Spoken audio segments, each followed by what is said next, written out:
ମାଲକାନଗିରିର କୂଅ। ଏ କୂଅ 35 ଫୁଟ ଅଛି। ଏ କୂଅ ଏଠି ସକାଳେ ଆସି ଗାଧେଇକି ଅଫିସ୍ ବାହାରିବାକୁ ପଡ଼ୁଛି। ଆଉ ଉପରେ ତାର କ'ଣ କହିବେ, ସେ ନନ୍ଦୀ ଥିଲା, ସେ ଟ୍ରାକ୍ଟର ଚାଷ ବେଳେ କ'ଣ ଟ୍ରାକ୍ଟର ଚାଷ ବେଳେ ସେ ଲଙ୍ଗଳଟା ଲାଗିକି ତା ନନ୍ଦୀଟା ଭାଙ୍ଗି ଯାଇଛି।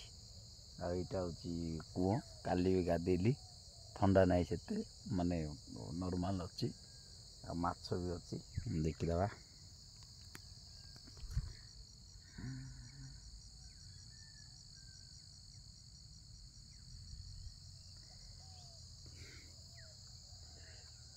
ପୁରା ଏପଟେ ଏଇଟା ପୋଖରୀ।